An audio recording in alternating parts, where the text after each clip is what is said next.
So you think the Second Chance program became, it started with like Malloy Baby and then it became Ganem's Baby? No, let's start with Ganem. I had no problem with him being a convicted felon. I met him as a convicted felon. Okay. They all do their share, and I don't feel it should be the responsibility of the nonprofit, only because the city of Bridgeport gets paid to do a lot what the nonprofits do. The nonprofits have to exist because of the lack of what the municipalities are doing. Because the nonprofits, most of them are underfunded. Is a gentleman named who?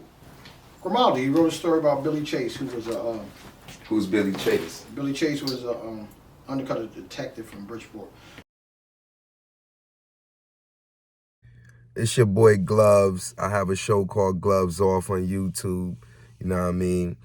Please check it out if you don't know about it. It wouldn't have a head. It wouldn't be bringing in enough commerce to even...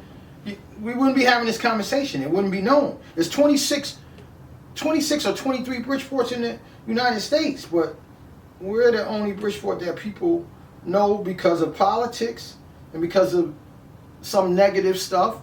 There was a time when we were known for P.T. Barnum. Bridgeport has always been known. It was known for manufacturing. When people came here, they came here for jobs. It was... And check out some stuff that's happening in the city of Bridgeport. We need to do better amongst our community. We need to start holding people accountable for their actions because we will be held accountable for ours. What they turn Bridgeport into is somewhat like a welfare city. No, what I had more wanted to talk about is how outsiders would see the city of Bridgeport. Okay. If you come here from out of town, Chicago, it's your first day here. We say we're the Park City. If you go to every park, first thing you see up there is no vending. What that tells an outsider is that we're slow. That we're slow? We're slow. We don't understand commerce. Vendors bring customers. Okay. What moves the needle is buyers. Non-buyers don't move the needle. Whether it's for medical services, whether it's for social services, it's not for commerce. There's no retail environment. Okay. I'll give you a perfect example. If someone was to come here from out of town, Chicago, LA, New York, the first thing they're going to do is look at how the city treats downtown. How the city treats downtown. How you treat the people who live downtown. Okay. And you could see it, that there's neglect because there's no stores. There's not a supermarket. There's not even a place to buy a lady's dress, a lady's pair of shoes. Okay. Downtown is broken into two segments in Bridgeport. Okay. 06604 and 06605. Yeah. 06604 is really downtown. That's the south end. As a voting block. Oh, okay. And then you got the south end. Those are connected for political reason, whether it be city council. What is the city DTC? They would be representing that district. Okay. Downtown in the south end, basically to Seaside Park. And what would their purpose be? These people's purpose is supposed to be what? Because even if I was born and raised in the south end, so I'm glad you brought that up. Who is the person that represents the south end of Bridgeport? Right now, is George Cruz and Denise Taylor Moore. They will be, I'm pretty sure they're the city council. I don't want to make a mistake because, I'm pretty sure it's Denise Taylor Moore and George Cruz. And they're representing the South End. Okay. And the downtown district. Now downtown is kind of, it's split up a little. It runs till about Winfield on the Park Avenue side of Winfield, and then I think it stops at Yale Street, heading toward downtown, where it kind of ends at. Okay. That's just like the line. And who is the people that put these people in these positions? They're voted by the community. They're elected officials by the people that live in that district. No one from the East End can vote for the person in the downtown district. So when you're voting for the city council, you're voting for the people that live, that are registered Democrats in that district, the South End and downtown. Remember I said 06604 and 06605, I'm pretty sure. On Gloves Off, it isn't my place to judge, but listen to him, give him an opportunity. He does sound like he got some sense.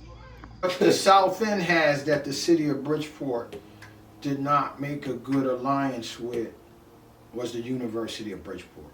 Okay. It's an educational portal now, because you have UB, you have Bassick, there's Bassick's going to be moving there. There's also, I heard a police academy's going. I think there. there's I'm pretty sure there's a grammar school on the campus of UB. When I say educational, because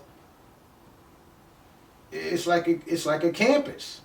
You got the art school, you got UB, you have now Bassick, and there is another school. But if you notice, where they're located is right next to an electrical plant. And I went to the South End, I reached out to even the state rep on that side of town, and because I was offended that the South End doesn't have anything for the children. You just said there's an art, this, that, and the third, but is it for the community or is it for actual kids that goes to that specific school and they only can use it within a certain amount of time? You got to remember, you already had Seaside Park there. So Seaside Park. But the kids can't utilize Seaside Park when they want. No, I didn't say that, but you already, it's a park city. Yes. You already have access to Seaside Park up until a certain time. What I'm saying is there's the beach, there's the soccer fields, the baseball diamonds. You know, there's a lot there. But when I'm saying that the city missed a chance, they missed a chance to make an alliance with the University of Bridgeport. And if they would have did that, what would have happened? When you saying make an alliance, meaning as go to them respectfully and say let's negotiate, because alliance means to sit down with someone and like come and work together. So they like the city kind of bullied their way over there. No. You remember, when you have a university, you're going to have out of state people. Yes. You're going to be having international people. You have to welcome them and let them know that how important. That's like saying education is important. University of Bridgeport is the future leaders of this community, of this country. Yes, I'll give you a perfect example. The Indian population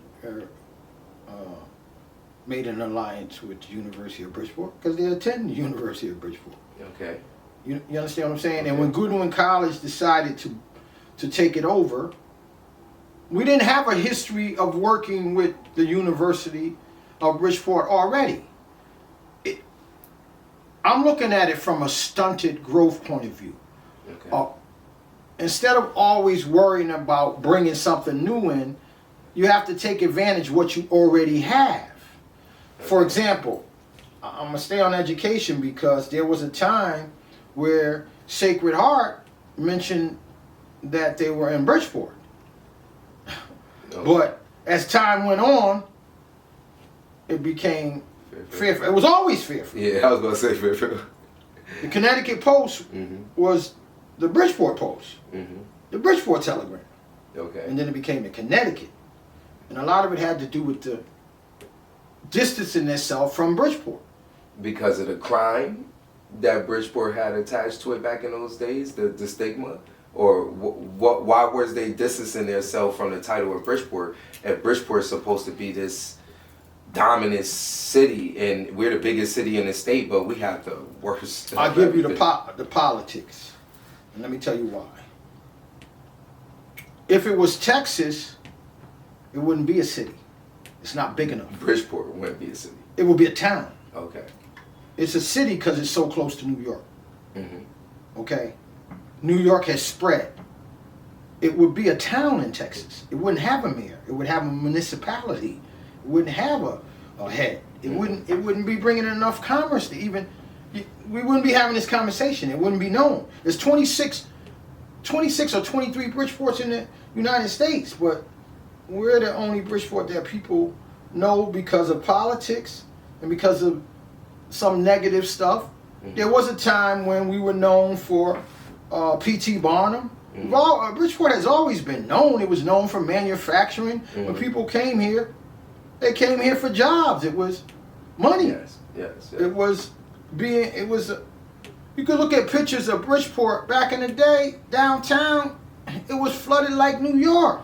But it was more of Caucasians versus the ethnicities, African Americans and Hispanics that's downtown now. Well, the state is the state has grown, you're saying, with more. No, we're gonna stay with politics for a while, because when you look at how many black and Hispanic elected officials in the state of Connecticut, they're most in the urban areas. Yeah.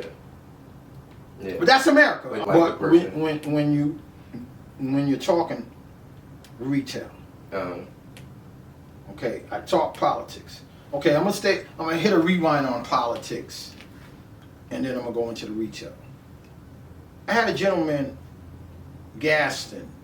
He outplayed a basketball star, Chucky Howard, in the 60s. So he wanted me to pull up the box score. Just a random day in 1965. I think it was in January. So I had to go on the microfilm at the library. They got it. The data's there. And what I found was the difference between Bridgeport then and Bridgeport now. But it still involved politics. I think Calvin Murphy was the leading scorer in the country at that time in basketball out of Norwalk. And he went on to play in the NBA, so it was news. That particular sports was really popular. Okay. But on that day, just a random day now, in 1965, 9 people in Bridgeport had politicians that got arrested or in trouble for corruption. 9 of them? At that time. That particular day. 1965. Yet it shows the culture. If you want to go historically, so I can look at it from that window and say things have gotten better because in that random day. Yet here we are, we fast forward. What has stunted the growth is our political climate, because we don't embrace the downtown area. It's been neglected. So let me ask you this: what is, and I ask you this because on Gloves Off we don't sugarcoat, we don't beat around the bush about our tongue. I am a taxpaying citizen, born and raised in Bridgeport, Connecticut. I love my city, I love my state, I love the people in it. You know what I'm saying? But we do have differences. My thing is, I assumed that a nonprofit was supposed to build for the city and not target a specific area or just put money into their pocket or take care of just their own. Not necessarily. Nonprofits is not cookie cutter. It's customized. When you pick an industry and you choose to be a nonprofit, you have to get a status. Mm-hmm. So there's guidelines for nonprofit.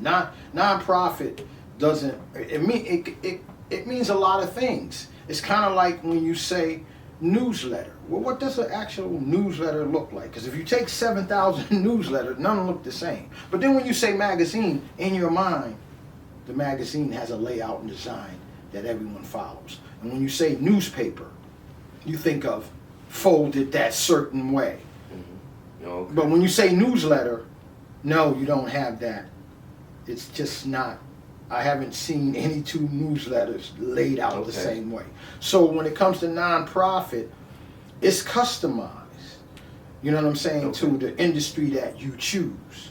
But that's not. But I see the brothers that's out here, and I'm gonna use them because gloves off. We don't, sugarcoat.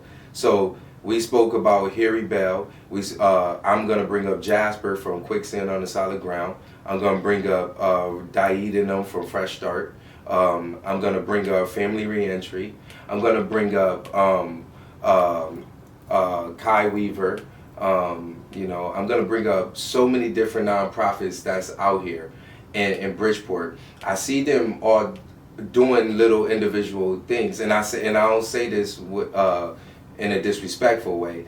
When I say little, meaning as because I see they all too bicker amongst each other, meaning as some come out to support each other. Some, I see some in the same climate, and then I hear that some won't go into certain climates or be around. I thought nonprofits was actual for the community. If the community is always popping up and supporting you at all your functions and events, whether because I'm a South End individual, but I've supported the East End. I've supported Ernie Newton objectives, even whether political or non-political. I supported all types of different entities. So I'm trying to figure out, when I asked you about the nonprofit part, was I feel that a nonprofit should be just that. Like, look, we're raising money, we're putting on for the community. We're not playing favoritism, so to speak.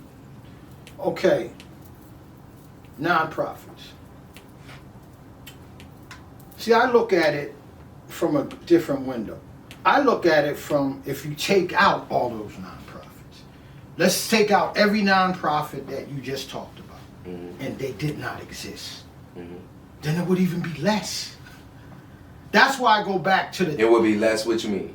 Less what? Less organizations doing what they do. They all do their share, and I don't feel it should be the responsibility of the nonprofit. Only because the city of Bridgeport gets paid to do a lot what the nonprofits do. The nonprofits have to exist because of the lack of what the municipalities are doing. Because the nonprofits, most of them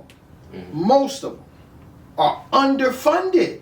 That's why. So if you start with being undercapitalized, you are already struggling because you don't have the money to do the vision that you want to do. So I applaud the nonprofits because of what they contribute that should not even be their responsibility. The responsibility should be to who we pay our taxes to, the state, the federal government, the city, the ones who reach into your pocket every time you purchase something. I'm glad you said that, because that's what I was getting at. I started there and I was working my way back, and you literally brought it to the point where you said, okay, it ain't the nonprofits' fault, it's the people that we put in them positions and them powers and gave them titles. That's why I told you I reached out to the state. I'll give you a perfect example. We're gonna switch from politics to retail. Okay. Amazon. Offices all over Connecticut. Distribution centers, business, creating jobs, whatever it may be. How many did they open in the city of Bridgeport? How many what? Amazon? Yeah. Anything connected to where they have a Bridgeport address, where they pay the taxes to the city of Bridgeport. Because I don't think there's Amazon out here. Is there? Not that I know. Yeah, no, I was about to say that's my point. Yeah, okay. Now we're gonna do a. Why is that? Is it because it's hijacked? We're gonna do geographics. We're only gonna talk about 3 cities, which I consider one-horse towns in the 70s. One horse town. Like it wasn't really recognized. Like they were only recognized for a certain thing. Okay. Like, I give you example, Stratford. It was known for Sikorsky. It was known for, the Lordship Boulevard. The stuff that we went out there for. Now they got all the stores. Okay? We're just going to go in which will be a 4-city block radius. Mm-hmm. We're going to start at Marshall's Plaza. And we're just going to cross the street and go to Home Depot, ShopRite, Walmart. And then we're going to cross the street again. And then we got BJ's, the dollar store, and, everything else. On that little, which I said in the 70s, none of that was really there. Mm-hmm. Mm-hmm. And look what they got now. They got the storage units there. Mm-hmm. They got Stop and Shop there. And I'm not talking, and now remember, I'm missing some places. Yeah. But they're doing all right for themselves what would be maybe, if you're in New York City, like a 4-block radius, you had 6-block radius, you had Walmart, Stop and Shop, Home Depot, BJ's, Dollar Tree, you know what I mean? And Marshall, I didn't even mention nothing at Marshall's Plaza. I just give you Marshall's and everything that's there. Because they are open for business. Shelton. Walmart went out there first. All the hotels are out there. They just opened a store that was in Naugatuck and this valley of 5 or 6 locations. They made one location. I haven't been there yet, but they chose Shelton. Norwalk. All the restaurants, all the nightclubs, upscale mall. Yet, when our mayor had a chance to reward the businesses that came downtown Bridgeport, the restaurants and the bars during the pandemic, during that window when they came to do their startups, he took St. Patty's Day and took it to Black Rock. When those businesses downtown could have benefited from that. Black Rock's doing all right for themselves with the bars and the restaurants. That's why he went there. Mm-hmm. But he took it from downtown and took it. And then we lost downtown Thursday. Now I'll give you a perfect example. Because we're talking geographics. I'm going to give you McClevey Green, the back, what it looks like. And then I'm going to give you the back of the courthouse. 2 blocks away. Go film the difference of what those two look like. One has painted benches, artwork, trimmed to the hilt. And then you go to McClevey, it looks like deserted. Now when the people from the Stress Factory come, they see McClevey. Nobody was there for the downtown Thursdays for 3 or 4 years, and it wasn't even landscaped. There's not even grass there, there's dirt. Go to the back of the other courthouse. And that shows the outsider how they feel about the people who live here. Some of it is what's in your heart. How do you feel about the other person? Dress it up. Make it right. You're the Park you're the Park City. Yeah, if now, you're able to dress it up, what would you do? Like, what ideas that you have in your head that can make it look... Well, I started with the no vending. No vending, you're the Park City. I don't see Brooklyn having a problem with vendors. Yet, it ain't. It's gonna be ethnic now, though. You understand? It's gonna be all of us. Because in Brooklyn said everybody come. And now when they have their festivals, look at the turnout. It'd be lit. I'll give you a perfect example. Just this week, I asked a question. What did the city do for downtown for Thanksgiving? What does the city do for downtown for Christmas? There were no events. And then, lo and behold, I seen New Haven had a big event for New Year's. They kind of had abandoned their New Year's jump off, but they resurrected it. And that showed you the difference of how the politicians in New Haven feel about the community. Now, the reason why I can speak on this subject, I'm going to speak on the subject of community support. I have a page called Enjoy CT Community. And you can go to my page. And I have promoted and marketed events and businesses for the last 10 years for less than a penny more than City Hall. And I got the evidence to prove that. Because I did it on Facebook. And Facebook cataloged it. So your City Hall doesn't support the community? What I'm saying, to get the word out of what's going on in the community. Okay. I became like the Connecticut Post for Spanish and blacks. What we wanted. Mm-hmm. And then I wasn't racist about it. I put out for everybody. Mm-hmm. Yet the city's 1/3 of everything now. So it should be distributed that way. And then there was a magazine called Score, hard copy magazine, of all the rock stuff, live band stuff that was going on in the state. So they already had their promoter.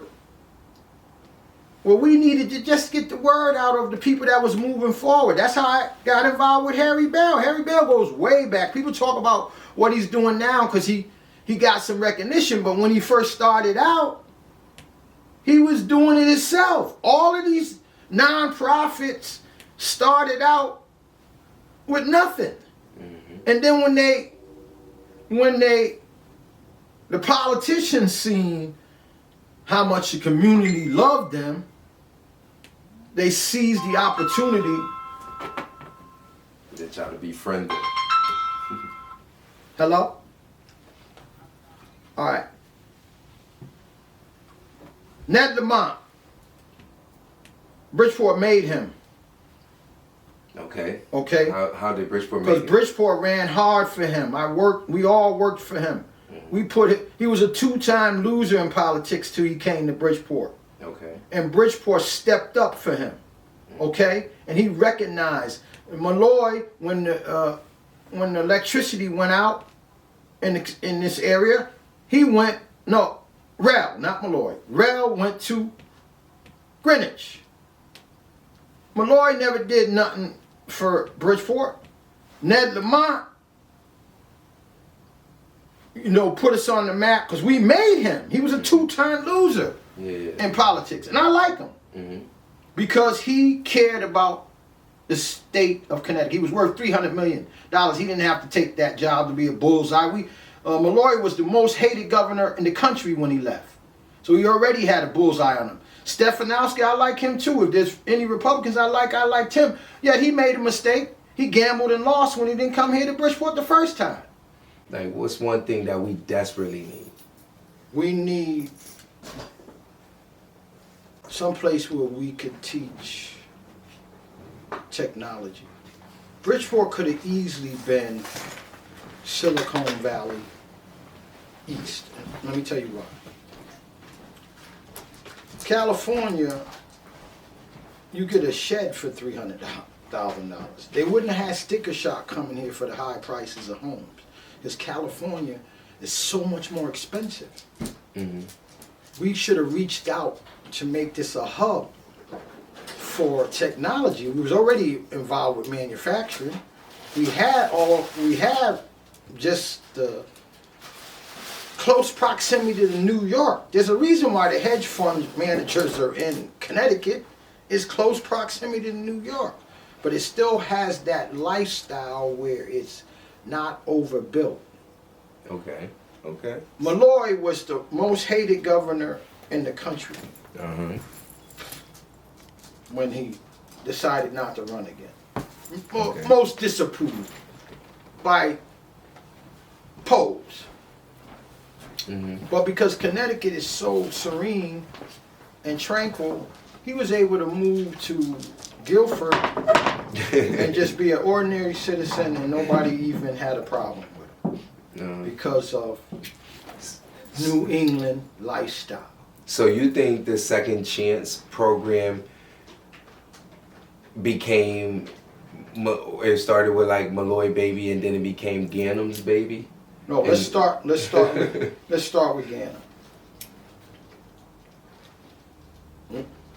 I had no problem with him being a convicted felon. I met him as a convicted felon. Okay. When he said that he wasn't, he was guilty at the church here on the East End, right up the street from here, Star Wars Church. The first people that greeted him and wanted to hear his voice by admitting that he did something wrong. My friend Francis Presley had an event called I think it was Urban Safe Zone or Serenity Garden at that time. Not sure which one it was at that time because it was the same location for both. But at that time, we invited all the people running for mayor because I had helped every campaign that year. Tony Barr, David Daniels, Bill Finch, Joe Ganem, and I think it was Mary Jane Foster. Well, anyway, everybody that ran that year, we had helped all of them. Okay. Me and your grandma, Mary Bruce. We knew Ganem was going to win. We're on our way. She's going back to her house and she sees young lady. I don't want to mention her name because she's a good friend of mine. She don't want to be involved with some of the stuff I might say. But they were putting up the statue for Lewis Lattimore. And so Mary said, go over there and see what's going on because it was Finch operatives.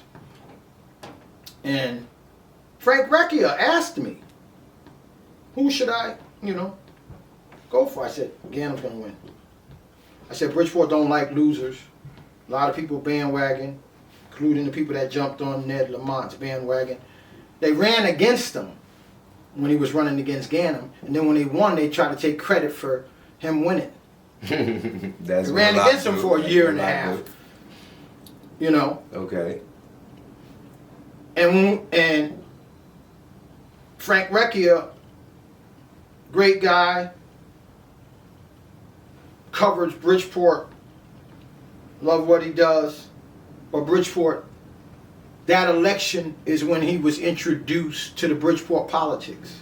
Okay. Blumenthal, Himes, Murphy, all of them, old Bridgeport. That's why they came. I respect all of them because they're not afraid of Trump. They do their job to the utmost. But Bridgeport helped anchor them. Because the people who worked for Ned Lamont ran harder for Ned Lamont than any crew I ever seen in politics in the state of Connecticut. Now, how long you been in politics in Connecticut? I started community support and politics with Marilyn Moore and guaranteed her the first time she was going to win for state senator when I helped her because nobody was using politics for Facebook. And I sent the stuff to all the black community. I had a picture of hers. She did a great job too. I always support her. That picture, to show you the power of Facebook at that time, I posted a picture of her for 3 months and it became the most liked picture for the entire year. I just put it out there for the community to decide. I liked her. I wanted her in office. I did whatever I could do to help her. And Facebook did the rest. She did a good job. She did a good job because she never relied on the Democratic Joe Ganem, Mario Testo regime to help her get elected. She was independent. And that's what we need. More people who are not in with the Mario Testo, Joe Ganem regime. Back to Joe. We helped them get the second chance.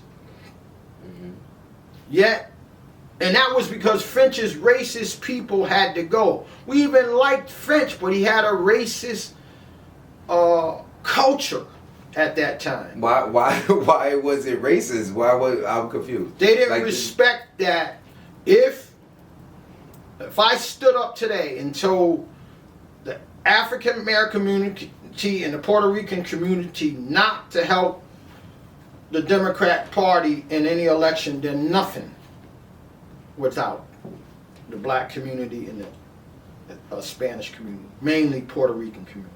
Is that the same way in the city of Bridgeport? Didn't Gomes kind of just went that way? They was just saying Gomes had people in his.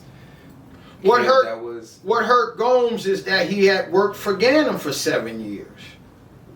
But there was other people that had worked for people for years, and you said he didn't run, but they didn't run for mayor.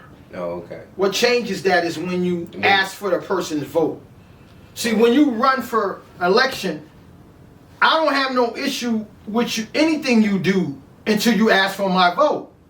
No, why though? Because now I'm backing you and I'm supporting who you are. So yeah, because you're taking an oath to do the right thing. When they say do the right thing, they don't tell you what the right thing is. It's do the right thing. You have to figure it out.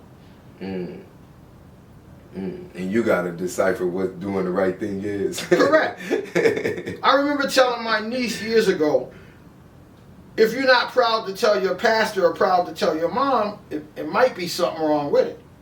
Why are you not proud to tell your pastor? Why are you not proud to tell your mom? That's a fact. There's something that ain't right about it.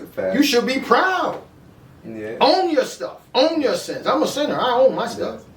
I'm not judging nobody. I'm telling you, when they ask, there's no such thing as a self-made politician. So when you ask someone to help make you who you are, there's a certain responsibility to that.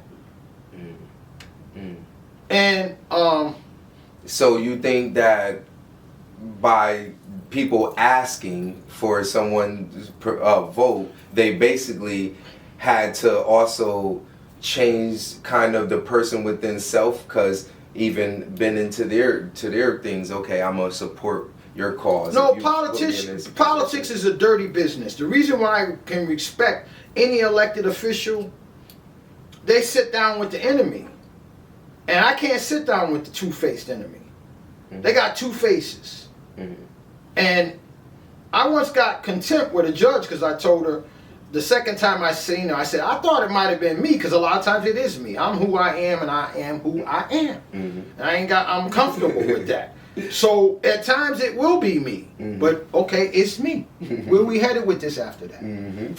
Facts. I thought it might have been me, but then she said something. She had said, I told her my wife wasn't there. And then my sister stepped up, and then she said, is that your wife? I said, I thought you said me and my wife were the worst two ever came down here. You forgot us in a week. I told you my wife wasn't there. And I said, now I know it's not me. Me and you, I told the judge, I said, me and you could never get along because you're two-faced. And I only have one face. Now, I said, the only reason why I don't mess with two-faced people, you have 7,000 and you only show us 2. I don't have time to decipher which face you're going to wear today. On Monday or Tuesday. Yeah, are you the Mad Hatter? I ain't got time to figure that out. Okay, so that's cool. You want to be two-faced. Do you. Then why do you do politics if you Because the elected official, I want some young people in there that are not going to be sold out. What happens is if you elect 100 people, they're going to flip 80. 20 they're not. And I want the 20 that are not flipped to be there. Because they're not going to flip everybody. No, true. And I want the people who are sincere. Yes. And that's what's up. It's a dirty business. I even grew where I'm not mad at the people who kiss the ring, because in the city of Bridgeport they kind of forced them to kiss the ring, a lot of them. Because if not, they won't have any power. It's all connected to power. So let me ask you this. This is a touchy subject. Yeah. When they kissed the ring, they didn't have to. It was still a choice. Mm-hmm. Okay? So that means they decided that power was more important to them than the community. You said earlier, like, who do you work for? Mm-hmm. Do you work for the power or do you work for the community? And they forced them to make a decision. And 75 out of 100 in the city of Bridgeport now, because we got the numbers. We show how they vote. There's no way you could agree with someone 100% on anything. It's just not, that's just not the way we're wired. So when they vote, when I know what your vote is before I know what you're voting on, you've been co-opted. You should have some individual stance in there. Okay, so because you could, the beauty of how I like how they vote in the state house is it shows green if you voted for it, red if you didn't, and white if you was neutral, because you could be neutral too. Stay out of it. If you ain't all the way in it, stay out of it. Now, if you all the way against, then you on the other side. Okay? But that's why you mentioned that's why you notice in politics they got the curtains. So you can hide who you voted for. Yeah, that they don't got that with the elected officials. That part too. So and you brought the vote in, you brought the kiss in the ring, you brought the how people sell other people out, and all this came to my brain, and I want to ask you, you have to give me an opinion on this. What do you think happened or should have happened, or what the heck? Why did Wanda Jeter get thrown under a bus, or why did she have to sink or swim by herself in that type of form, and why didn't the city back her the way that I personally believe they should have? That's what they do. That's who they are. I haven't known them where they would have done what you wanted them to do. So I don't know them like that. Maybe you do. I don't. So all they did was what they do. Wanda's a personal friend of mine. Oh, okay. Me and Wanda only had one disagreement since I've known her. And Wanda, I went to court with her. Wanda played her position. Okay? Now, I had an issue with Wanda over Ganem, because she was a French girl. When I helped Ganem, she said Ganem was not the man. And he wasn't. She didn't know that we was helping Finch. Get rid of Finch. We was all ready to work for Fabrizi, but he opened his mouth in some scandal, and the opportunist Ganem jumped in. So I seen him as an opportunist then, and I see him as an opportunist now. And I actually like him as a person if I see him out at a bar. Yeah. Okay, when we went to... But you don't want to run in your city. I'm talking about him as man. Now, the only reason why I say that is you brought up second chance. Yes. Well, he's been mayor for over 20 years, so where I come from, that's more than a second chance. I count... I'm like Yale. I take your whole resume. I don't take the stuff you want to take out. So, he was mayor for 20 years. 20 years times how many days is in a year. That's how many chances he was given. That's not a second chance where I come from. For real. If you wake up every day in 20 years, you were given a chance every day for 20 years. Yeah. And that's how I calculate it. Yeah. And I'm talking about Ganem 2. I don't know Ganem 1. Yeah. Remember, I wasn't involved with Ganem 1. Yeah. I'm talking about convicted felon Ganem. So speaking pertaining and he's my friend on Facebook. So don't think that and I got skin in the game because I worked for him. I was part of the second chance that helped him get in so I can speak on him. Yeah. So I went door to door for him. So people like Ganem, Malloy's son, and Governor Rowland went to prison, gets out, and able to go straight to a job, a beautiful job. That's white supremacy. But let's hit rewind on Rowland. Yeah, I was. That's Roland. What's up? I need to know about Roland. Roland signed a bad deal with the casino. What casino? What you mean? The casinos that are here. Oh, okay. All right. Okay, I worked for MGM when they went to Hartford. Okay. I was for the casino, for the jobs, 7,000 jobs. Back to retail stores again, not the gambling. I don't gamble. It's okay. They got restaurants. They got nightclubs. They got stores. They were Trump was trying to stop Steve Wynn from coming here. He's the Ganem messing with Trump is how he got. You can Google it now. Messing with Trump's people was how he got into trouble. Okay? And Steve Wynn wound up coming here anyway. And who's Steve Wynn for those that don't know? Because I don't know. Vegas casino owner. Oh, okay. All right? And he wound up coming with Michael Jordan and them with the second round. But back to Roland signing a bad deal. Yeah. There were states that hadn't gave the casino 1 penny, Indians. And they gave them a better deal than the state of Connecticut. And Roland, being a corrupt, that deal should have been torn up and rewritten. He signed a bad deal for the state of Connecticut. There could have easily been a satellite casino in Bridgeport. They didn't want the casino here. Hartford has the State House. New Haven has Yale. And I didn't go out with Bridgeport has nothing. Correct. We don't. Well, when we ain't got nothing. No. When I say that, I'm saying that from a jobs perspective. The reason why Ganem and Mario and them have so much power because they're the #1 employer in this state. Now, if we would have had in this city, I stand correct, not state, city. Now, if we had the casino as an employer, that's what I did. you understand? Yeah. I want somebody that's not connected to politics. I mean, a lot of the people that didn't side with me, they didn't side with me because they worked for Ganem. That's where the jobs were. A lot of people had a hidden agenda or they wanted a job. You know, if you got a hidden agenda and you wanted a job, then you got what you wanted and you out the game. Now Wanda, they did dirty. Wanda was a soldier. Yeah.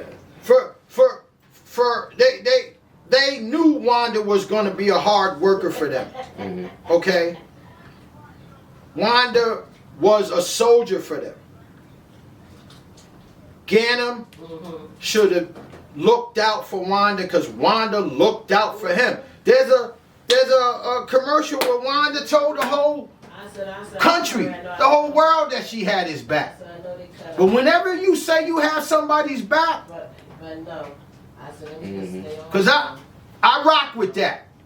I rock with Wanda having his back. Okay? Because she's a soldier. Yes. Okay, but did he have her back? That's the question. Yeah, true. And when it came out, when the truth came out, truth don't hide. Yeah. It was the Indians' land. That's why they got casinos. So one last question before They we did her close wrong. this. Yes, they did. One last question before we close this. So She did back to that because I gotta get this in. Go ahead. Wanda did not need them. They needed Wanda. Yes. All the people that helped them, Yes. including Wanda.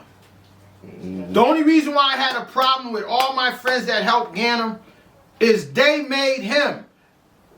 And I was a part of that at one time. And I was even a part of it recently. They made him and they forgot. No, They made him. no, they act like he's Pablo, like he's a kingpin, like he's Big Willie. Big Willie don't need no help from us. Yeah. If he's so all that, why they gotta carry him on their back? Facts. That's a fact. That's all. If they had said we built him, Yeah. I wouldn't even have no issue with none of them.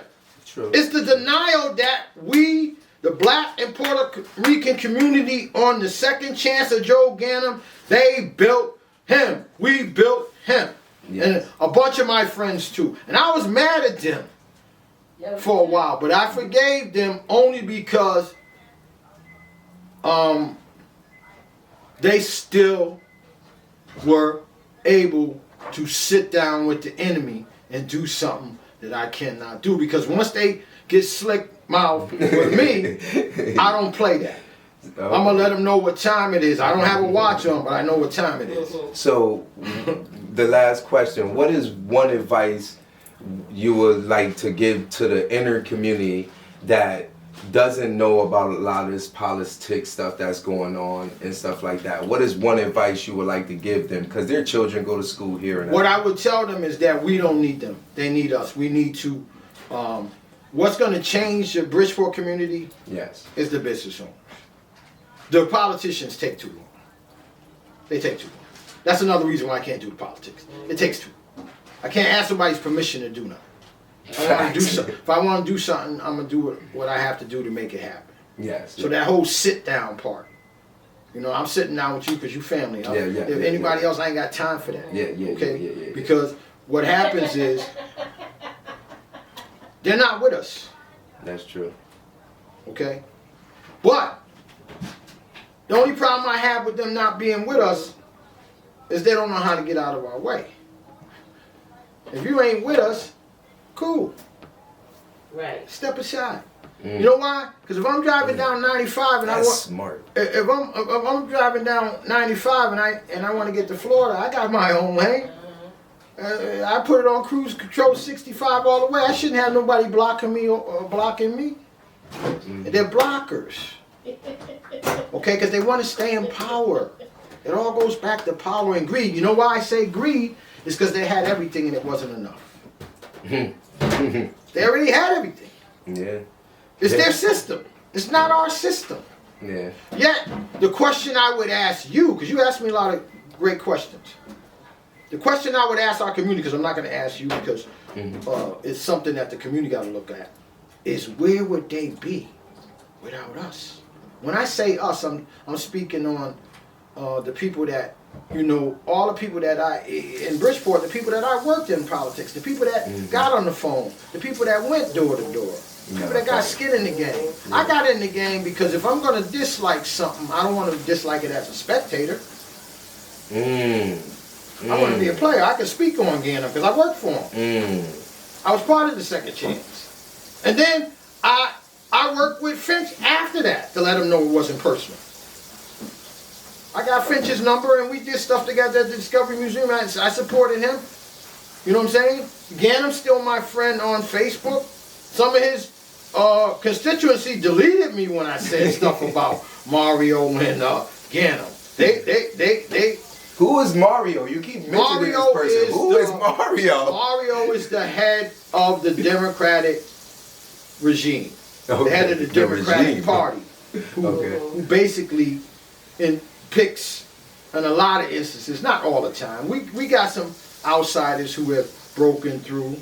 You know, Wanda Simmons, Tyler Mack, Marilyn Moore. Some people who was independent and wasn't, you know, came in with the regime. Yeah. Yet, when after the primary's over, I come together with the Democrat and stop the Republicans. You know what I'm saying? I forgive them because a lot of it is what their constituency wants. A lot of times, what does constituency mean? What I mean, the people in their district. Oh, okay.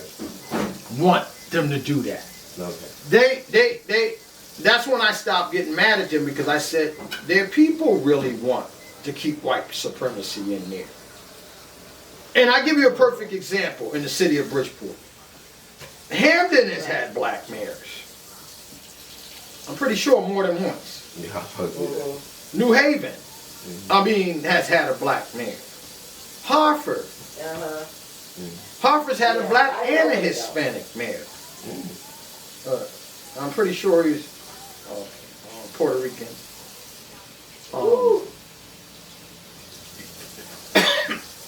Yeah.